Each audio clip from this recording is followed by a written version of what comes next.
Good morning children. जैसा कि हमने पिछले कक्षा में कक्षा 4 हिंदी कक्षा 4 चैप्टर 19 मुहावरे का एक अभ्यास भी किया था, जो मैंने आपको गृह कार्य दिया था, जो चित्र देखकर आपको मुहावरे लिखने थे, जो मैंने आपको इसी बोर्ड में करके दिखाया था। पहला चित्र मैंने आपको बनाकर दिखाया था, एक आंख और एक तारा था, तो उसी के साथ हमें मुहावरों को मिलान करके लिखना था। तो आंख और तारे से बनता है आंखों का तारा होना, मैंने लिखकर बताया था।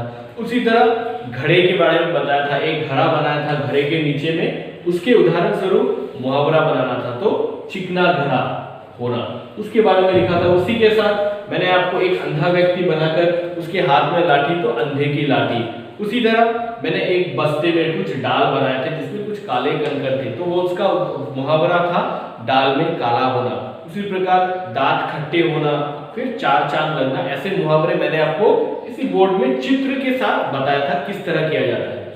फिर मैंने आपको पिछले कक्षा में कुछ और गृह कार्य दिए थे, जो कि आप देख सकते हैं बोर्ड में मैंने कर दिया है, आप यहाँ से कर सकते हैं। जैसे कि प्रश्न है मिलान करो। मिलान करो मतलब अंग्रेजी में मैच द फॉलोइंग। यहाँ पे आपको मैच करना है, मुहावरों के साथ उनके अर्थ को मैच करना है। जैसे कि आप कुछ मुहावरे देख सकते हैं, क ख ग घ ङ च, तो टोटल 5-6 मुहावरे हैं और उनके अर्थ हैं। तो आपको क्या करना था, मुहावरों को अर्थ के साथ जोड़े बनाना था, यानी कि मैच करना था। तो इसके बाद में हम बाद में डिस्कस करते हैं।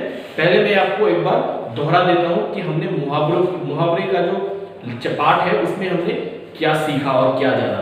तो पहले तो हमने मुहावरों के बारे में जाना कि अपना अर्थ नहीं बतलाकर अर्थ विशेष बताते हैं। भाई अपना अर्थ नहीं बताते हैं, लेकिन अर्थ विशेष मतलब कुछ और बहुत अच्छा बहुत विशेष बताते हैं। सच पूछो तो वे वाक्यांश ही मुहावरे कहलाते हैं, और सच पूछो तो वे जो वाक्य के अंश है, मुहावरे वाक्य के अंश है, वो उन्हें ही मुहावरे कहा जाता है, जिसे अंग्रेजी में इडियम्स भी कहा जाता है। तो मुहावरे का मैंने आपको परिभाषा भी बताया था, जैसे कि वाक्य में विशेष अर्थ प्रकट करने वाले शब्द समूह या शब्दांश को मुहावरे कहते हैं। तो वाक्य में जो विशेष अंश, वाक्य में जो विशेष अर्थ प्रकट करने वाले शब्द समूह है, उन शब्दांशों को मुहावरे कहते हैं। और एक पंक्ति है मुहावरे के बारे में, जो कि मैंने आपको पिछले कक्षा में भी बताया था। मुहावरे के प्रयोग से भाषा सुंदर, प्रभावी और अधिक मजेदार हो जाती है।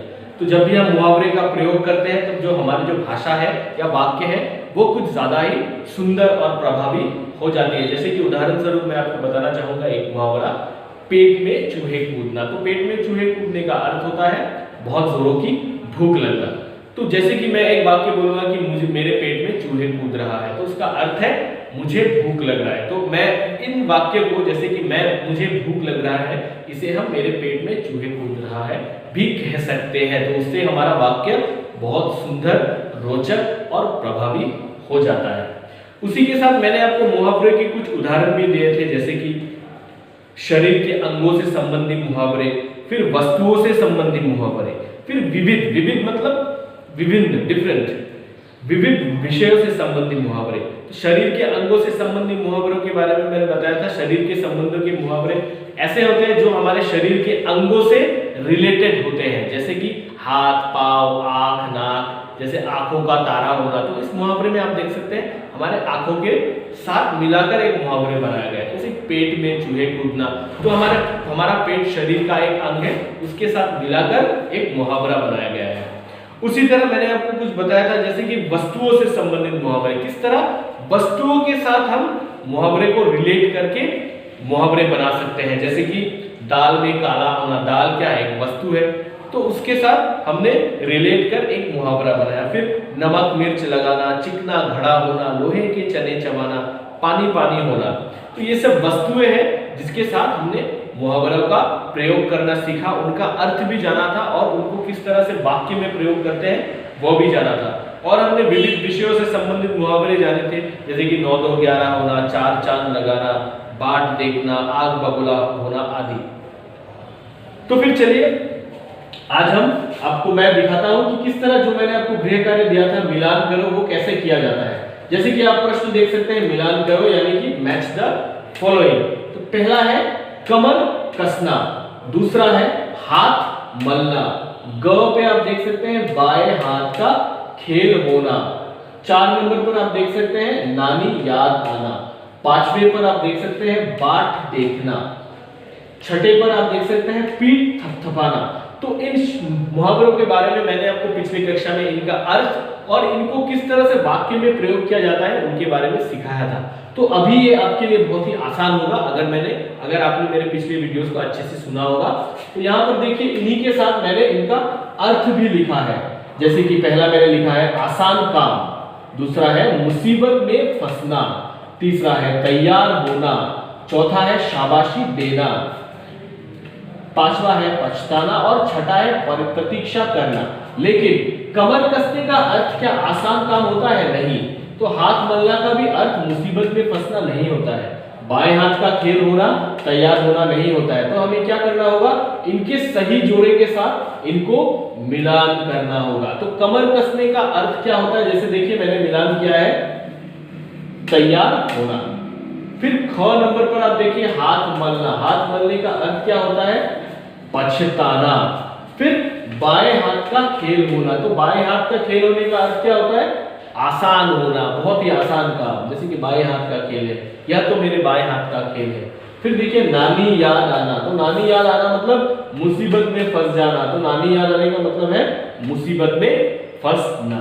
फिर है 5वें नंबर पर बाट देखना। इसका भी अर्थ मैंने आपको बताया था। बाट देखने का अर्थ है प्रतीक्षा करना। फिर पीठ थपथपाना के बारे में बताया था। जब भी हम कोई अच्छा काम करते हैं, हमारे अध्यापक अध्यापिका या हमारे गुरुजन या हमारे माता पिता हमारा पीठ थपथपाते हैं। तो पीठ थपथपाना मतलब होता है शाबाशी देना। तो इसी प्रकार हमें इस प्रश्न को मैच करना है, यानी मिलान करना है मुहावरों का इनके अर्थ के साथ। तो मैंने आपको जो गृह कार्य दिया था उनके प्रश्न के उत्तर तो हमने कर लिए। तो हमने क्या जाना? तो देखिए इस पाठ से हमने क्या जाना? इस पाठ से हमने पहला तो यह जाना कि मुहावरे विशेष अर्थ बताने वाले वाक्यांश है। मुहावरे बहुत ही सुंदर रोचक अर्थ बताते हैं। और दूसरा हमने यह जाना कि मुहावरों के प्रयोग से भाषा सुंदर और प्रभावशाली होती है। मुहावरों का जब भी हम प्रयोग करते हैं तब हमारी भाषा बहुत सुंदर और प्रभावशाली और रोचक हो जाती है। तो ये सब चीजें जानी और हमने 2 अभ्यास भी किए। पहला अभ्यास तो चित्र देखकर मुहावरे लिखो और दूसरा मिलान करो। तीसरा और एक अभ्यास है जो है निम्नलिखित मुहावरों से वाक्य बनाओ। कुछ मुहावरे हैं उनसे वाक्य बनाना है। जैसे कि हाथ पांव फूलना, उल्लू बनाना, नाक भौं सिकोड़ना, 9 2 11 होना, जली कटी सुनाना, नमक मिर्च लगाना, दाल में काला होना। तो ये कुछ ऐसे मुहावरे हैं जिनका हमें इस्तेमाल कर वाक्य में प्रयोग करना है। तो इस अभ्यास को मैं कल के कक्षा में करवाऊंगा और आप देखेंगे किस तरह से मैं करवाता हूं। आज के लिए इतना ही। मैं चाहूंगा कि जो भी मुहावरे मैंने आपको बताया उसको आप घर में अच्छे से दोहराएं और अच्छे से उच्चारण करना सीखें। तब तक के लिए धन्यवाद।